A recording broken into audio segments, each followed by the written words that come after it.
Launched in the spring of 2014, the latest Audi A3 Cabriolet is the first to be based on the A3 saloon, rather than the hatchback. To my mind at least, that means it's a more attractive car, plus there are other advantages too.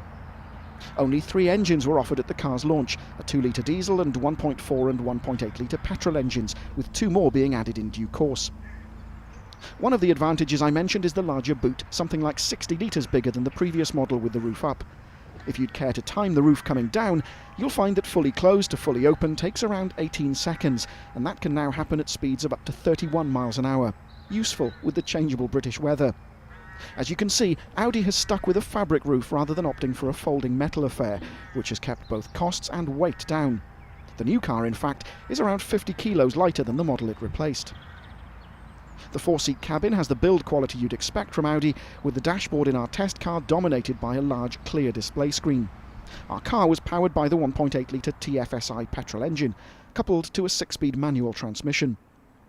The weight saving has had 2 benefits. 1, the car drives really nicely, and 2, the fuel economy has improved. The diesel returns something like 67 miles to the gallon, while one of the 2 new engines will be an even more frugal 1.6-litre turbo diesel.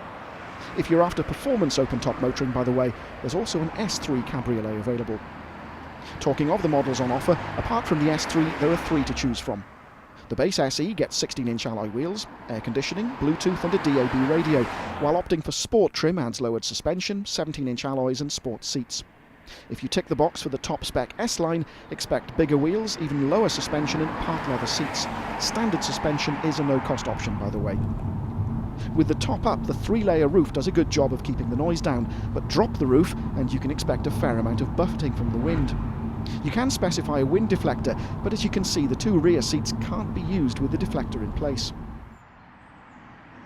You'd expect a slightly stiffer body in a Cabriolet, and you won't be disappointed. Having said that, the body doesn't flex as much as some of its competitors, and although it definitely feels heavier than the A3 hatchback, it handles well. The standard suspension is set up for comfort, so it soaks up the bumps with ease, but you can expect the Sport and S-Line models to have a much firmer ride thanks to their lower suspension setups. For a change, our usual moan about pricey Audi options doesn't really apply to the A3 Cabriolet, as the cars come pretty well equipped as standard. That's not to say that they're not expensive compared to their rivals, but Audis have always enjoyed below average depreciation, and so the car should keep its value better. The improved economy and emissions figures mean cheaper vehicle excise duty and company car tax, while the 1.6-litre TDI will be exempt from road tax altogether when it joins the lineup. Thanks to the decision to use the saloon rather than the hatchback as the base for the new car, Audi has managed to move the A3 slightly up its range to replace the A4 Cabriolet.